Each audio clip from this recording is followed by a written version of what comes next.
Hello everyone, Castle95 here, and tonight we're going to talk about Stevie Boy overcoming the odds at Fear and Loathing and finally getting rid of the demons of his past. And now that he has a whole generation following him, and he has finally beaten Whiplash, beaten Renfrew, and beaten Havoc, and now he finally can go for the World Heavyweight Championship, which is something that Stevie Boy wanted to do like 2 years ago. And I like how, I don't know if on purpose or whatever, but ICW managed this storyline really great, at least from my point of view. And at the end of the King of Insanity match, you can see that it's actually Stevie Boy the one that has to get rid of all three other contenders to just win the match, and that symbolizes a next chapter in Stevie Boy's career, because first he gets rid of Chris Renfrew at the stage, catapulting him into barbed wire through the stage, and I think that represents Stevie Boy getting rid of his past with the New Age Clique, turning the page, kind of what BT Gunn did this year by saying fuck you to Chris Renfrew and stop getting involved in this circle that never ends, which is ex-members of the New Age Clique beating the shit out of each other for years and, getting stuck in that, which is not a bad thing at all, because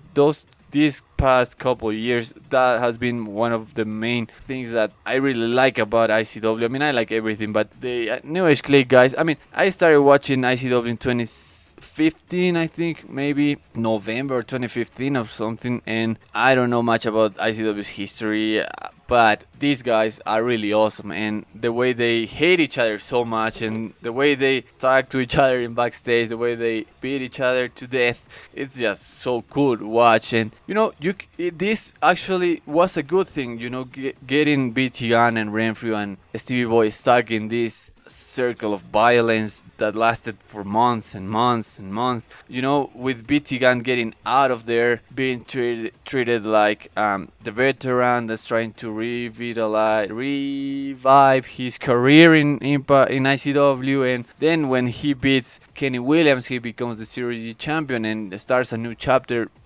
He was already separated from his past, but Stevie Boy has actually had plans to become the world champion. He started a campaign with Kelly Ray. He even did a funeral for the New Age Clique, saying, that part of my life is over, get over it, and the New Age Clique is fucking dead, BT Gunn is fucking dead, let me be the world champion and leave me alone, for fuck's sakes. But Renfrew wouldn't leave him alone and started fucking with him, and so throughout the entire road to Square Go up until Shahu's party, it was Renfrew and Stevie Boy beating the shit out of each other just because, it's what the former members of the New Age Clique do, which is awesome. And you can really empathize with Stevie Boy trying to finally get out of that cycle and starting something new, which is something that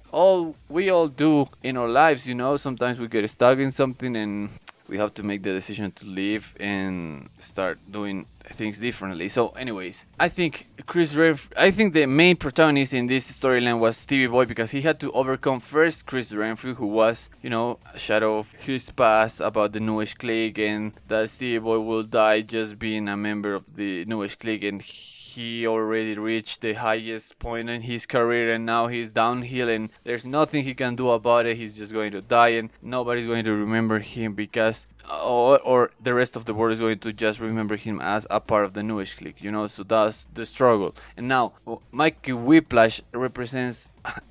actually had a prophecy and a plan for Stevie Boy. He said, you are not reaching your maximum potential and you're not a world champion because of Kaylee Ray. You have to leave Kaylee Ray behind because she is not letting you grow, and you have to change your outfit, you have to change the way you talk, you have to change the way you wrestle, you have to change everything about you. You want to achieve something meaningful in this business. And Stevie Boy was like, no, I'm not going to change anything, because I'm going to be world champion and I'm going to do it my way, because and I think this is super cool, because Mike Whiplash was literally trying to change Stevie Boy 100%, and Stevie Boy was fighting against it, literally fighting against it. And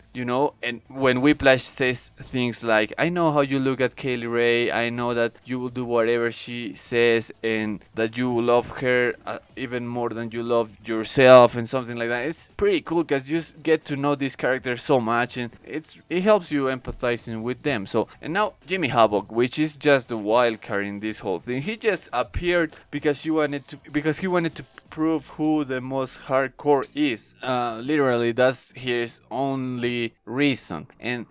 the reason why he is important in this is because he is kind of a free agent that is not under the control of Mike Whiplash. In the video called Mikey Whiplash and How to Control People that I uploaded a week ago, basically I said that Whiplash had everything under control until Jimmy Havoc appeared, because he says, Mikey Whiplash said things like, Stevie, you think you're fighting me, you think you have a chance to change your destiny, but you're actually cooperating, and there's nothing you can do about what's going to happen because it's already written, and you just work for me. So you're at the maximum that you can do for your situation is just buying time, but it's inevitable. So you're going to do what I want. But now Havoc appears, and Havoc